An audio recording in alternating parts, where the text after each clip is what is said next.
Hello everyone, my name is Manish. मैं इस video पर बात करने वाला हूं एमपी बोर्ड कक्षा 12वीं अर्धवार्षिक परीक्षा 2022-23 भौतिक शास्त्र विषय कोड है 210 माध्यम हिंदी के बारे में बताने वाला हूं। तो स्टूडेंट वीडियो को लाइक शेयर और यूट्यूब चैनल को सब्सक्राइब कर ले। इसका पीडीएफ टेलीग्राम ग्रुप पर मिलेगा, लिंक डिस्क्रिप्शन पर दे रखा है, तो जाइए और वहां से इस पीडीएफ को डाउनलोड करें।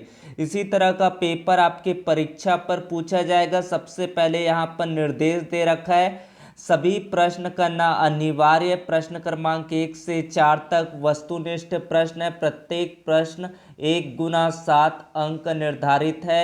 5 से 12 तक 2 अंक वाले प्रश्न, 13 से 16 तक 3 अंक के प्रश्न, 17वां प्रश्न 4 अंकों के लिए रहेगा, 18वां और 19वां प्रश्न 5 अंकों का होगा। इस तरह से आपको निर्देश दे रखा है, तो यहाँ से आप लोग देख सकते हैं। तो यहाँ पर अब वीडियो को शुरू करते हैं। किस तरह से आपको पूछा गया प्रश्न, सही विकल्प चुनकर लिखिए। 7 प्रश्न आपको दिए गए हैं, जिनमें से एक ऑप्शन आपको चूज करके लिखना है। विद्युत क्षेत्र का मात्रक है C/N, N/C, J/C, C/J। तो विद्युत क्षेत्र का मात्रक होगा न्यूटन प्रति कूलम, यानी कि ऑप्शन बी। किसी तार की प्रतिरोधकता निर्भर करती है द्रव्यमान पर, व्यास पर, लंबाई पर, पदार्थ पर। उत्तर क्या आएगा? द्रव्यमान पर। फिर आपका अगला प्रश्न है, लेंज का नियम संबंधित है आवेश संरक्षण के नियम से, ऊर्जा संरक्षण के नियम से, द्रव्यमान के संरक्षण नियम से, संवेग के संरक्षण नियम से। तो उत्तर क्या होगा इसका? ऊर्जा संरक्षण के नियम से।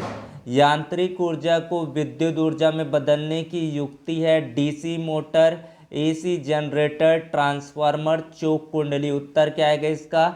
AC generator. निम्न में से किसका तरंग दैर्घ्य कम है? किरणें, दृश्य प्रकाश, और रक्त विकिरण, पराबैंगनी विकिरण। उत्तर क्या होगा? किरणें। फिर आपका अगला प्रश्न दे रखा है, हीरे की चमक का कारण है प्रकाश का विश्लेषण, प्रकीर्णन, पूर्ण आंतरिक परावर्तन, व्यतिकरण। तो उत्तर क्या हो जाएगा आपका? पूर्ण आंतरिक परावर्तन के कारण ही हीरे में चमक पाई जाती है। फिर आपका अगला प्रश्न आ जाता है, आपका प्लांक का नियतांक का मान होता है 6.67 गुणा 10⁻34 जूल सेकेंड होता है। तो इस तरह से आपका प्लांक नियतांक का मान। फिर आपका रिक्त स्थानों की पूर्ति करना, ये भी आपको 7 अंकों का लिए दिया गया है। 1 गुणा 7 यानी कि प्रत्येक प्रश्न 1 अंकों का रहेगा। विद्युत धारा डैश राशि है, तो ये कौन सी राशि है? अदिश राशि कहलाती है। एक आदर्श वोल्ट मीटर का प्रतिरोध कितना होता है? अनंत होता है। भंवर धाराओं को कम करने के लिए ट्रांसफार्मर के कोड पट्टिलित बनाए जाते हैं। उत्तर आ जाएगा पट्टिलित। विद्युत चुंबकीय तरंगे अनुप्रस्थ होती है।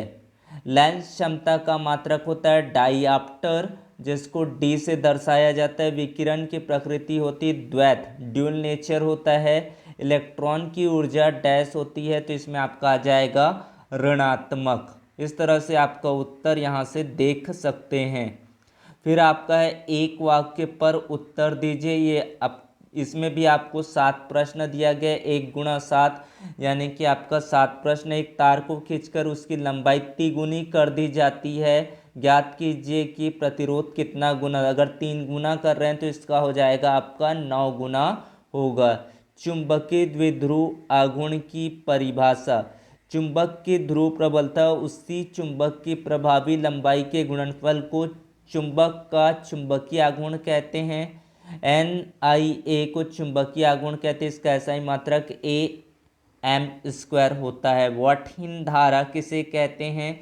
यदि प्रत्यावर्ती परिपथ में केवल शुद्ध प्रेरकत्व या शुद्ध धारिता है तथा परिपथ का प्रतिरोध शून्य है, तो परिपथ में धारा तो प्रवाहित होती, किंतु परिपथ में ऊर्जा का क्षय बिल्कुल नहीं होता। इसी को ही आपका वॉटहीन धारा कहते हैं।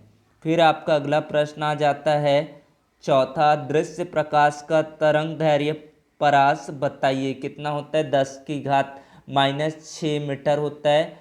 लेंस के लिए UV-F में संबंध बताइए, तो संबंध आपका क्या होता है 1/f = 1 फोकस दूरी अपॉन 1 प्रतिबिंब -1 वस्तु। धातु से इलेक्ट्रॉन उत्सर्जन के लिए आवश्यक न्यूनतम ऊर्जा क्या कहलाता है, कार्यफलन कहते हैं।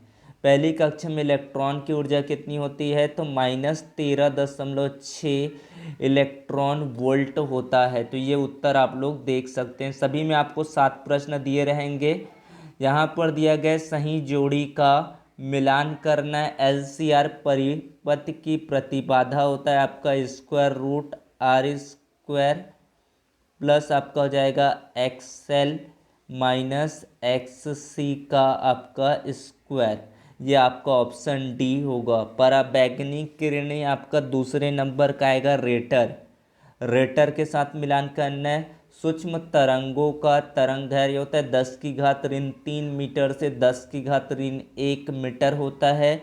फिर आपका चौथा स्नेल का नियम प्रकाश के अपवर्तन में होता है। प्रकाश का कणिका सिद्धांत, प्रकाश का कणिका सिद्धांत 5वें नंबर का आएगा, न्यूटन ने दिया था। संपोषी व्यतिकरण 6वें नंबर पर समान कला में होता है। संपोषी व्यतिकरण लाइमर श्रेणी पराबैंगनी क्षेत्र में होता है। तो इस तरह से आपको मिलान कर लेना है। LCR परिपथ की प्रतिबाधा √R² प्लस XL - XC का होल स्क्वायर। पराबैंगनी किरणें आपका आ जाएगा रेटर। सूक्ष्म तरंगों का तरंग दैर्घ्य होता है 10⁻³ मीटर से 10⁻1 मीटर होता है। प्रकाश का कणिका सिद्धांत न्यूटन ने दिया। संपोषी व्यतिकरण समान कला में होता है। लाइमर श्रेणी आपका होता है पराबैंगनी क्षेत्र में होता है। तो इस तरह से आपका सही जोड़ी का भी उत्तर हो जाता है। आप स्क्रीनशॉट ले सकते हैं। फिर आपका अगला प्रश्न है, आवेश का क्वांटीकरण किसे कहते हैं। अथवा पर दिया गया समविभव पृष्ठ की विशेषताएं लिखिए। ये प्रश्न आपको दिया गया 2 अंकों का है। मोटर गाड़ी को स्टार्ट करने पर उसकी हेडलाइट को मंद हो जाती है। ये भी आपका 2 ओम की नियम लिखिए। एम्पियर का परिपथीय नियम, अमीटर और वोल्टमीटर में अंतर बताना है। ये 7वां प्रश्न है। स्वप्रेरण अन्योन्य प्रेरण में अंतर, विद्युत चुंबकीय प्रेरण संबंधी लेंज का नियम मोस्ट इम्पॉर्टेंट है। पूर्ण आंतरिक परावर्तन किसे कहते हैं, इसके लिए आवश्यक शर्तें लिखिए। क्रांतिक कोण यानी कि क्रिटिकल एंगल क्या होता है, इसके बारे में आपको उत्तर करना है। व्यतिकरण क्या होता है, इसका एक उदाहरण दीजिए। प्रकाश तरंगों का तरंग अध्यारोपण सिद्धांत लिखिए। मोस्ट इंपॉर्टेंट है प्रकाश तरंगों का अध्यारोपण सिद्धांत। कार्यफलन दहली आवृत्ति को स्पष्ट कीजिए। 2 अंकों का ये प्रश्न है। तापायनिक उत्सर्जन से क्या अभिप्राय। तापायनिक उत्सर्जन में प्रयुक्त धातु कौन कौन से गुण होने चाहिए। हाइड्रोजन स्पेक्ट्रम में बामर श्रेणी किसे कहते हैं, अल्फा। अल्फा प्रकीर्णन प्रयोग के 2 महत्वपूर्ण निष्कर्ष लिखिए। विद्युत फ्लक्स संबंधी गॉस का नियम लिखिए। सिद्ध कीजिए कि विद्युत द्विध्रुव की अनुप्रस्थ स्थिति में किसी बिंदु पर विभव क्या होता है, 0 होता है। इसको आपको सूत्र व्युत्पत्ति करना है। किरचॉफ के नियम लिखिए और उसकी व्याख्या कीजिए। वेरी इंपॉर्टेंट क्वेश्चन है। व्हीटस्टोन सेतु का विद्युत आरेख खींचिए, इसका सिद्धांत समझाइए तथा इसके संतुलन के लिए आवश्यक P/Q = R/S इसका निगमन करना है। किसी सेल के आंतरिक प्रतिरोध टर्मिनल वोल्टता विद्युत धारा में संबंध स्थापित कीजिए। धारा और इलेक्ट्रॉनों के अपवाह वेग में संबंध स्थापित कीजिए। फिर आपका अगला प्रश्न है 16वां, प्राथमिक और द्वितीयक इंद्रधनुष में अंतर लिखिए। व्यतिकरण एवं विवर्तन में अंतर लिखिए। ये दोनों ही आपको कर लेना है। गॉस के प्रमेय का उपयोग करते हुए सिद्ध कीजिए आवेशित खोखले चालक के अंदर विद्युत क्षेत्र का कोई अस्तित्व नहीं होता है। ये 4 अंक का केवल एक प्रश्न रहेगा। उसके बाद श्रेणी क्रम, साथ में इसका समानांतर क्रम भी आप लोग कर लेंगे। मोस्ट इम्पॉर्टेंट रहेगा।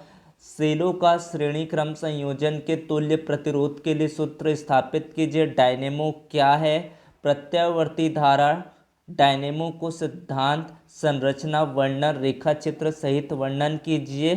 ट्रांसफार्मर का आपको बताना है नामांकित चित्र, सिद्धांत, परिणमन अनुपात का सूत्र, ऊर्जा क्षय के कारण और इन्हें कम करने के उपाय बताना है। फिर आपका अगला आ जाता है, ये सभी उत्तर आपको प्रश्न बैंक में मिल जाएगा तो आपको कर लेना है। गोली दर्पण के लिए आपको दर्पण सूत्र की स्थापना करना है। यंग के द्विस्लिट प्रयोग में व्यतिकरण चित्र पर क्या प्रभाव पड़ेगा यदि दोनों स्लेटों के बीच की दूरी बढ़ा दिया जाए, स्रोत को स्लेटों की ओर सरकाया जाए, पर्दे के स्लेटों से दूर हटाया जाए, दोनों स्लेटों के बीच चौड़ाई बढ़ाया जाए, एक वर्णीय स्रोत को श्वेत प्रकाश स्रोत से प्रतिस्थापित किया जाए। तो इस तरह से आपको 19 प्रश्न रहेगा। साथ में आपको संयुक्त सूक्ष्मदर्शी और खगोलीय दूरदर्शी को कर लेना है, जो वेरी महत्वपूर्ण प्रश्न है, इंपॉर्टेंट क्वेश्चन है, उसको आपको कर ही लेना है। सिर्फ आपको इस पर निर्भर नहीं रहना है कि ये आपका रियल पेपर है, ये आपको समझ में आ जाएगा। इसमें से ऐसे भी क्वेश्चन हैं 30 से 40% जो आपके परीक्षा पर पूछे जाएंगे, क्योंकि आपके प्रश्न बैंक से प्रश्न बनेगा। तो thanks for watching, subscribe the channel, thank you so much.